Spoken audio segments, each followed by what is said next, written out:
I never intended to make a sports movie in the beginning, although I love sports and played them since I was little, till the street lights came on. That's how I knew I had to go home. And it was baseball, it was basketball, and it was football. So that cycle never stopped for me. So I have a genuine love of sports, but I love movies even more in the sense that I don't want to make a sports movie unless I think it can become a classic. That doesn't mean it does, but it means I won't start it unless I think it actually has that chance. And I felt that way about Bull Durham, I felt that way about Tim Cuff, I felt that way about, Love of the Game and Field of Dreams. And when I read Draft Day, I thought it could very easily take its place among those movies. And the best sports movies are obviously not about sports. They're about girls and boys who do get along and sometimes don't get along and have just a strong desire to be together. And sometimes don't have the words to figure out how to do that. Do you still think, sir, that Build It and They Will Come is current today? I know the term you're talking about, and the question was... I'm sorry, Build It, They Will Come. Right. Is it still accurate today? I think that it is. I think, you don't know if people will come, but you have to build with people in mind, that you're creating something for them to come to in the dark. If you're talking about movies, you're talking about even coming to your house. It's like, it's how you treat people. And if you're careful with people, they have a tendency to come back. Listen, I believe that you don't build something for yourself, you build things for people. I make movies, when I read it on the couch, that's for me.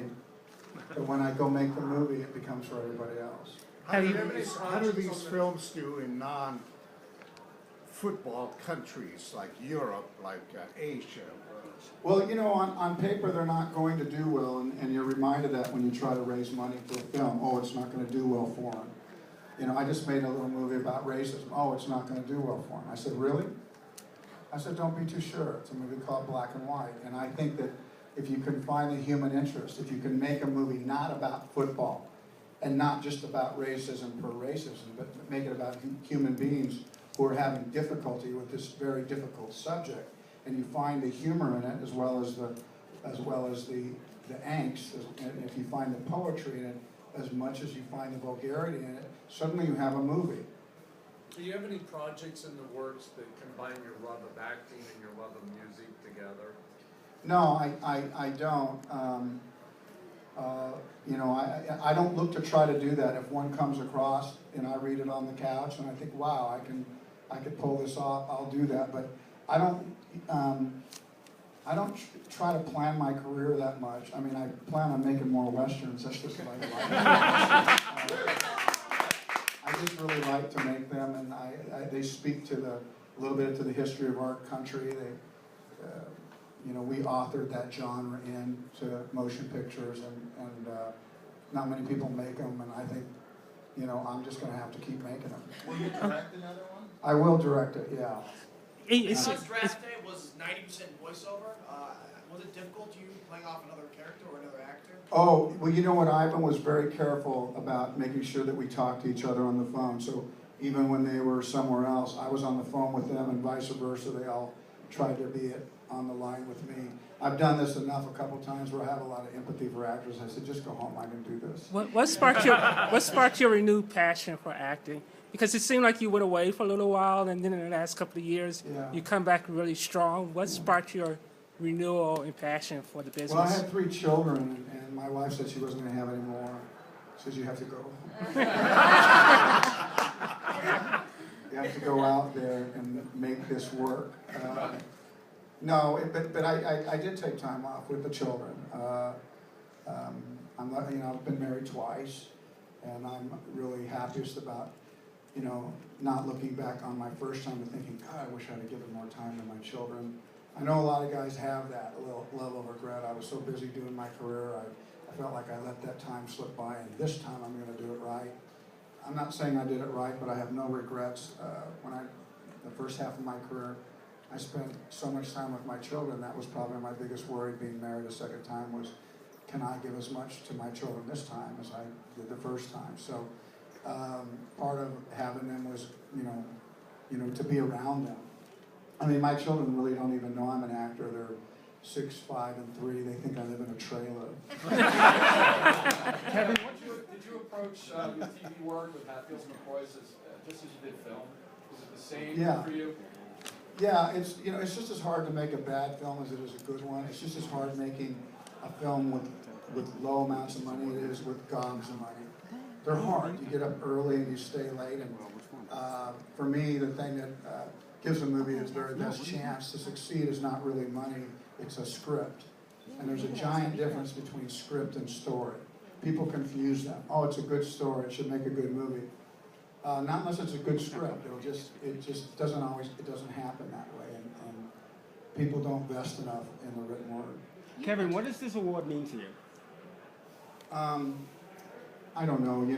You start off and you just want to work. That may sound very humble, but it's the truth. When I decided I was going to be an actor, no one gave me a chance. I certainly didn't know how to explain to anybody how it would work. I didn't even know how it worked. I used to drive my truck in every day to La Brea and Sunset, and that's when Ships was still there. And I would park my car right by a phone booth, and I would just go to sleep in my truck, little Datsun truck, because I didn't know what else to do. I knew I needed to come into Hollywood every day. I just didn't know where to go. I would kind of curl up in kind of a fetal position. I would just kind of sleep. I was just trying to dream of how to get started. And I stayed next to the phone booth because we didn't have cell phones back then.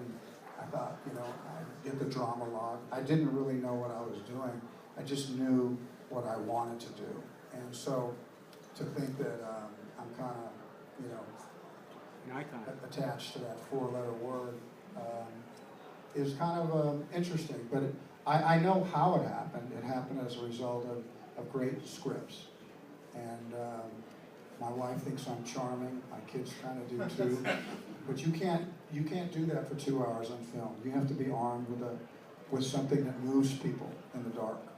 What was the last movie that inspired you? What does Ivan Reitman bring to a project?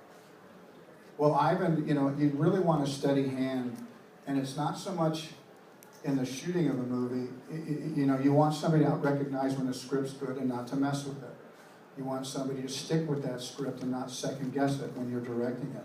And what you really need is a very steady hand in the post-production.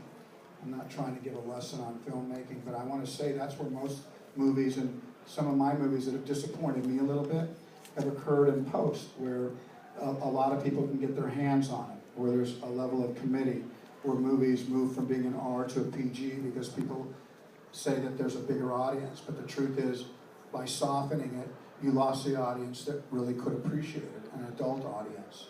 And it's just not about saying the word fuck or watching people make love on screen. Sometimes the truth of something has a vulgarity, and not all movies are made for people, under 17. And so what I liked about Ivan was he protected our movie as it went through that process. He was able to, stand up to a bad idea. A bad idea, doesn't mean somebody's doing it intentionally, but you just need somebody to say no. And sometimes the only person with opinion becomes a majority in a room. What is it about TV that's drawing high-powered actors like yourself back to the medium? Well, I think it's script. Those stories have a tendency to play themselves out longer. Motion pictures right now are really in conflict with each other about length, conventional wisdom. The conventional wisdom of a movie is it should be a PG versus an R. The conventional wisdom is it shouldn't be over 2 hours.